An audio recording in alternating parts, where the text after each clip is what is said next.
ഒരു ഡോക്ടറിൻ്റെ മകനെ ഡോക്ടറാക്കാൻ നോക്കുന്നു, ഒരു എഞ്ചിനീയറിൻ്റെ മകനെ എഞ്ചിനീയറാക്കാൻ നോക്കുന്നു. അങ്ങനെ പലതരം മെക്കാനിക്കലിൻ്റെ ആൾക്കാരും പോകുന്ന നിലയിലുള്ള ഈ കൃഷി ഒഴിച്ച് ബാക്കി എല്ലാ നിലയിലുള്ള കുട്ടികളെയെല്ലാം അവരുടേതായിട്ടുള്ള കീഴിലേക്ക് നിൽക്കുന്നു. പക്ഷേ കൃഷിക്കാരൻ്റെ മകനെ കൃഷിയിൽ പണിയെടുക്കാനും അതിൽ നിന്നും ശരിയാവാനും അവന് കഴിയുന്നില്ല. എന്തുകൊണ്ടാണ്? ഈ കൃഷിക്കാരന് കിട്ടുന്നത് ഈ ഒരു കുടുംബത്തിന് 120 പറയ്ക്കാണ് കൊടുക്കുന്നത്. ഈ 120 പറയ്ക്ക് ഒരു 2 പെൺകുട്ടികൾ ഒരു ആൺകുട്ടിയും അച്ഛനും അമ്മയും കൂടി ഒരു ജീവിതം കൊണ്ടുപോകാൻ പറ്റുമോ? പറ്റില്ല. ഒരു കുടുംബത്തിന് ഇതിന് ഒരു കൃഷിക്കാരന് ഊന്നൽ കൊടുക്കാതിരുന്നാൽ ഈ കൃഷി നശിച്ചു പോയാൽ ഈ നാട് നശിക്കും. അതോടൊപ്പം തന്നെ ആരംഭത്തിൽ തന്നെ നെഹ്റു കൃഷിക്ക് വേണ്ടിയിട്ടാണ് ആദ്യം മുന്നോട്ട് കൊണ്ടുപോയത്. ആ ഒന്നാം പഞ്ചവത്സര പദ്ധതി തന്നെ അണക്കെട്ടുകൾ ഉണ്ടാക്കുക, ജലസേചനം ഉണ്ടാക്കുക, അതോടൊപ്പം തന്നെ കൃഷിക്ക് ഊന്നൽ കൊടുക്കുക. അങ്ങനെ കൃഷിക്ക് ജയ് കിസാൻ ജയ് ജവാൻ ഇവർ 2 പേർക്ക് ഊന്നൽ കൊടുത്താലേ ഇതും തന്നെയല്ല, ഈ മന്ത്രിമാരുടെയും MLA-മാരുടെയും മറ്റു ആൾക്കാരുടെയും ദൂരത്ത് അവസാനിപ്പിച്ചാൽ ഇതിനെല്ലാം ഒരു കാരണം കിട്ടും. ഈ കൃഷിക്കാരൻ്റെ പ്രശ്നങ്ങൾ പറഞ്ഞപ്പോൾ ആളിയാറിന് അതീത പ്രശ്നം തന്നെയാണ്. എത്ര വർഷങ്ങളായിട്ടാണ് ഈ തീരാത്ത പ്രശ്നങ്ങളില്ല. അത് ഈ എത്ര വർഷങ്ങളായി ഞങ്ങൾ ഇതിനു വേണ്ടി സമരം ചെയ്യണം. പിന്നെ ഞങ്ങൾ പഞ്ച ചെയ്ത് വളവെറിഞ്ഞ് കളപറിച്ച് നെല്ലളന്ന് കഴിഞ്ഞാൽ 6 മാസത്തോളം ഇതിനു വേണ്ടി കാത്തിരിക്കുകയാണ്. ഏതെങ്കിലും സർക്കാർ ജീവനക്കാരന് ഒരു ദിവസം ശമ്പളം മുടങ്ങിയ ഇവിടുത്തെ സ്ഥിതി എന്തായിരിക്കും? കർഷകനെ സംബന്ധിച്ചോളം ദുരിതം അനുഭവിക്കുക, സമരം ചെയ്യാനുള്ള ഐക്യം പോലും ഇല്ല. അതിനുള്ള ത്രാണിയില്ലാതെയായിരിക്കണം പാലക്കാട് ജില്ലയിലെ കർഷകരെ. അതിനൊരു നേതൃത്വം കൊടുക്കാനാണ് ഇവിടുത്തെ പുൽപ്പള്ളി മണ്ഡലം കോൺഗ്രസ് കമ്മിറ്റി തീരുമാനിച്ചത്. അതുമാത്രമല്ല, ഉൽപ്പാദന ബോണസ് ആയാലും ഉഴവുകൂലി ആയാലും പേപ്പറിൽ മാത്രമേ ഉള്ളൂ, കർഷകൻ്റെ പോക്കറ്റിൽ എത്തുന്നില്ല. കാരണം ഈ കുടുംബ ചെലവും കഴിഞ്ഞപ്പോൾ ഒരു ചെറിയൊരു ഉദാഹരണം പറയാം. സ്വർണ്ണം പണയം വെച്ചുകൊണ്ട് ഒരു കർഷകൻ കൃഷി ഇറക്കി കഴിഞ്ഞാൽ 6 മാസം കഴിഞ്ഞ് ഇതിൻ്റെ പണം കിട്ടിയാൽ ഈ പലിശ അടയ്ക്കാൻ ആ കൃഷിയിൽ നിന്ന് കിട്ടിയ ലാഭം പോലും തികയാതെ വരികയാണ്. വീണ്ടും കടത്തിലേക്ക് വരും. അപ്പോൾ കർഷകൻ വീണ്ടും താഴോട്ടാണ് പോകുന്നത്. അതിനൊരു ശാശ്വത പരിഹാരം കാണണമെന്നാണ് പുൽപ്പള്ളി മണ്ഡലം കോൺഗ്രസ് കമ്മിറ്റിക്ക് പറയാനുള്ളത്. കൃഷിക്കാരൻ എന്നൊരു കടക്കാരനാണ്. ഇപ്പോൾ ഈ കൃഷിയിൽ ഓലകരിച്ചിലും പല അസുഖങ്ങളും വന്നു കഴിഞ്ഞു. ഇന്നലെ തന്നെ പല മരുന്നുകളും 2 തവണ അടിച്ചു കഴിഞ്ഞു, തെളിഞ്ഞിട്ടില്ല. ഇന്നലെയും കുറേ പണം ചിലവാക്കി മരുന്നുകൾ വാങ്ങിച്ചു, തെളിഞ്ഞിട്ടില്ല. മുമ്പ് അടിച്ചിട്ടുണ്ട്, തെളിഞ്ഞിട്ടില്ല. ഇന്നലെയും അടിച്ചിട്ടുണ്ട്. ഇതാണ് ഈ കൃഷിൻ്റെ ഇപ്പോഴത്തെ പോക്ക്.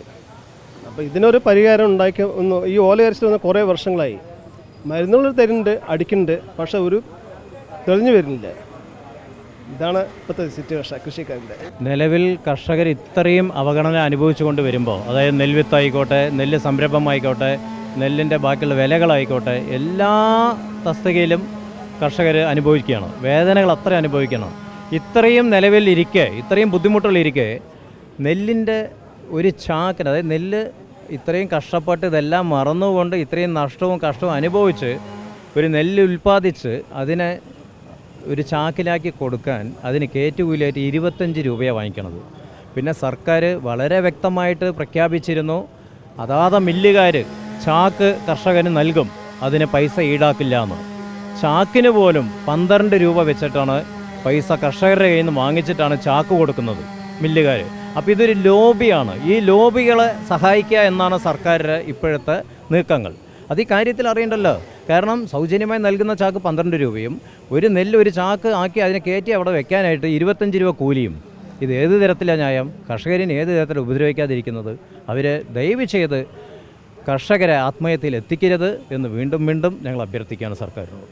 ഇന്ന് സംസ്ഥാനമൊട്ടുക്കും ഇടതുപക്ഷ സർക്കാരിൻ്റെ കർഷക ദ്രോഹ നടപടികൾക്കെതിരെയാണ്. പുൽപ്പള്ളി എന്ന് പറഞ്ഞാൽ പാലക്കാട് ജില്ലയാണ് കർഷകർ നല്ല എന്ന് പറയപ്പെടുന്നെങ്കിലും അതിലൊരു ഭാഗമാണ് പുൽപ്പള്ളി ഗ്രാമപഞ്ചായത്ത്. ഇവിടെ 99% ആളുകളും കൃഷിയും കാർഷികോട് അനുബന്ധിച്ചുള്ള ആളുകളാണ്. ഒരുപാട് പ്രശ്നങ്ങൾ ഇതിൽ നിലവിൽ നിൽക്കുന്നുണ്ട്. ഏറ്റവും പ്രധാനപ്പെട്ട പ്രശ്നം, നെല്ല് അളന്ന ശേഷം ഒരുപാട് പ്രതിസന്ധി ഘട്ടങ്ങൾ കഴിഞ്ഞിട്ടാണ് ഒരു കർഷകൻ നെല്ല് വിളയറിച്ച് അതിനെ ഉൽപ്പാദിപ്പിച്ചെടുക്കുന്നത്. ആ ഉൽപ്പാദനത്തിൻ്റെ നെല്ലിൻ്റെ വില ലഭിക്കാൻ ഏകദേശം 3-4 മാസം കാലതാമസം എടുക്കുന്നു. അതും കർഷകരുടെ കയ്യിൽ നേരിട്ടെത്തിക്കുന്നില്ല, ബാങ്കിൽ വായ്പ മുഖേനയാണ്. അതാണ് ഏറ്റവും വലിയ ഒരു ഗുരുതരമായ പ്രശ്നം. അതുപോലെ തന്നെ ജലസേചനം, PRS വായ്പ ഗുണമാണെങ്കിൽ പോലും അത് ബാങ്കിൽ നിന്ന് നമുക്ക് ലോണായിട്ടാണ് തരുന്നത്, വായ്പയായിട്ടാണ് തരുന്നത്. കർഷകർക്ക് നേരിട്ട് ലഭിക്കുന്നില്ല. കർഷകർക്ക് നേരിട്ട് ലഭിക്കണം എന്നാണ് നമ്മുടെ ഒരു അഭിപ്രായം. അതുപോലെ തന്നെ നിലവിൽ കഴിഞ്ഞ കാലങ്ങളിലെല്ലാം ലഭിച്ചുകൊണ്ടിരിക്കുന്ന ഒട്ടനവധി ആനുകൂല്യങ്ങളുണ്ട്.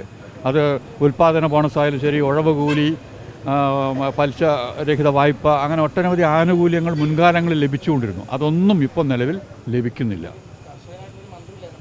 കർഷകരായിട്ടുള്ള ഒരു മന്ത്രി ഉണ്ടെങ്കിൽ പോലും മന്ത്രി അത് പരിപൂർണമായിട്ട് അതിൽ ശ്രദ്ധ ചെലുത്തുന്നില്ല എന്നുള്ളതാണ് ഞങ്ങളുടെ അഭിപ്രായം.